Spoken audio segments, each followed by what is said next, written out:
I set a trap, and you sprang it gloriously. Now let's get this party started!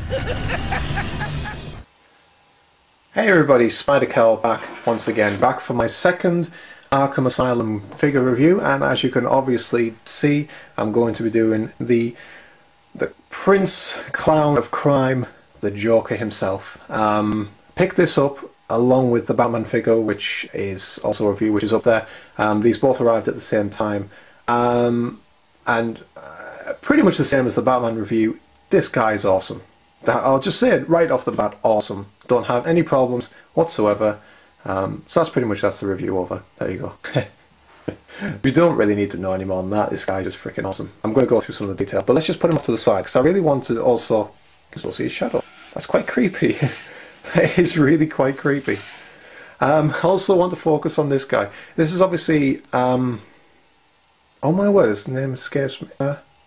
Scarface. Yeah, Scarface. Wow, my brain is not working today. It really isn't. This is Scarface. Didn't really feature except for he was one of the Riddler's clues. I can't remember the clue itself or anything to do with it, but he's also obviously the ventriloquist dummy for the ventriloquist. What he's quite doing in the collection, and what he's quite doing with the Joker, I don't know. If there's a connection in the comics or in anything like that that I don't know about, then fair enough. But in the game, as I say, he was pretty much in a glass cabinet in Quincy's office, I believe it was, and he's one of the Riddler's clues. Basically, it's just a brilliant little bonus figure. As I said, I don't quite know why they included it, but I'm very glad they did, because he is amazing. Just show you some of the details there. Obviously, he's being carved out of the wood from the Deathly Hallow tree where murderers were hung from, and he was carved from that tree, and he's basically alive and evil. That's pretty much my knowledge on the ventriloquist that I know.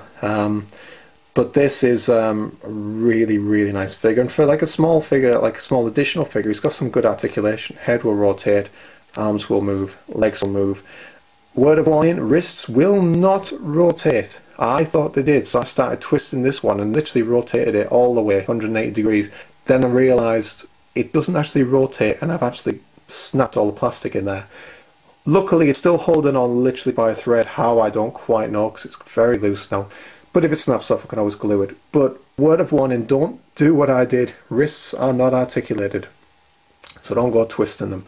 But very nice detail. I especially like that there where the cloth's ripped away, and you can see his wooden joint, but it's only on one arm, which is a nice touch as well. And his wooden legs as well, just fantastic. But I think the best little detail to this is on the back there, where he has the hole in his back where the ventriloquist would put his hand, which it's just fantastic. What a cute, awesome little addition there. You know, just adds to it. As I say, don't quite know what he's got to do with the Joker, don't quite know why they added him in the pack, but I'm so glad he did. I'm so glad they did. He's brilliant. He just stands there next to the Joker looking even more sinister. So yeah, he is fantastic. But the main reason you buy the pack is this guy, and he is you're going to hear me say this a lot, he's awesome. He's just completely awesome. Going into some detail on his face, that is just creepy.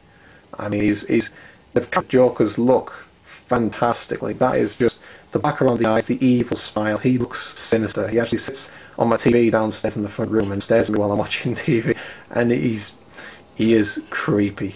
I know that is just so creepy. Some more details there. His flower, which is wilted, shirt and everything, just looking quite grubby but still quite smart. The hint of a belt buckle, which is cool. And I especially like how his pocket watch chain is actually a real chain rather than painted on. That's a really nice touch. It technically just clips into the side there, but still very, very nice. And then kind of like a patch of one knee as well, and just beautifully, beautifully detailed. Again, with the stand the same as Batman, no detail or symbol, nothing on there. You know, which is a shame, but you know, it's a stand. You don't, I don't really mind so much, but it just would have been nice. That's one thing I would have changed if I had the chance. But just fantastic detailing all the way throughout, even on the back. And his shirt tails are a very, very loose plastic sort of rubber sort of thing. Very, very, very nice. One thing I seem to have found with it, which I'll just go into now, is right here, is pegged into the stand there, and his other foot seems to kind of like wobble in midair. He will stand by himself if you don't have him with the stand. You get him into a certain position, like so, and he will stand, he'll balance on both feet. I quite like it, it kind of adds to the crooked, sort of sinister look of the Joker. You know, that he's not quite stood still, he's not quite steady on his feet, you know, he's quite twisted in many senses of the word. Articulation wise, a lot better than Batman, but pretty much still is quite limited as far as action figures go, but better than Batman was. Head will rotate 360 degrees, has slight up and down movement on a ball joint, so he is kind of always looking down, which is kind of a shame. Would have been nice to have him looking up a bit better, but not too bad. His arm will rotate 360 degrees, it will go out to the side just by about that much. It's kind of stopped by the way his see if you can see that, by the way that's kind of moulded there. That's as far as you can get it, which, never mind. Kind of bends at the elbow, and his wrist does rotate. So you've got some wrist articulation there. Legs come pretty far up. You have slight ankle movement, not much, but some, and his knee will bend. Again, quite limited in articulation, but better than Batman was, but not as good as, say, like the Bioshock figures are. One thing I really like about this, and one thing I just kind of realised, and oh, hello, stay still, and one thing, you can either have him stood when on display just like this, which is great, he looks cool, but how I do it, I kind of like how you can do this as well.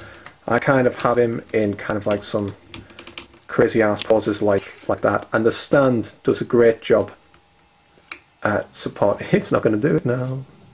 Here we go. The stand does a great job kind of like holding him. I've had him displayed like this since I got him. It's kind of like, if I just bring him in, there, you've got like Batman stood, obviously he'd be stood stern and serious, and you've got the Joker kind of, hey, how you doing, sort of in the background, and that just kind of looks awesome to me. I mean, you can obviously display them how you want, but I like how you have the option to do that, and as much as I don't like the stand not being decorated or names on it, it does its job perfectly well there. So you can really have Joker just kind of like bang, which I really like. And I've had him in all sorts of, it's just because I'm rocking the top here, but I've even had him in kind of like a Jack Nicholson's Joker pose, where he's kind of like almost trying to fly, and you can have him doing all sorts of crazy things. See, but this is why I would like it if his head lifted up a bit better, because in this pose it would be nice to have his head up. But you can do all sorts with him, and I like that. I really like that. I'm going to put him back to how I usually have him. Yeah, he almost looks like a performer kind of doing a dance. A sick, weird, twisted performer. And then you can kind of rotate this base to kind of counteract the balance. There we go. And he just looks incredible.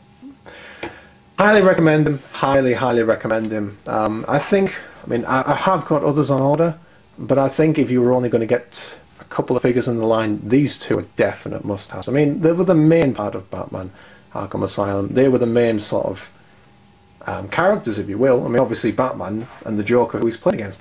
So, and nice how you get the little Scarface figure. A very, very nice collection. Very nice collection. Highly recommended. So anyway, this is pretty much it. So I hope you enjoyed the review. I'm starting to lose my voice actually. Oh, apologies, probably a good job I've come to an end now. So I hope you enjoyed the review. Take care, and I will see you soon. This is Spider-Kel with Joker saying take care.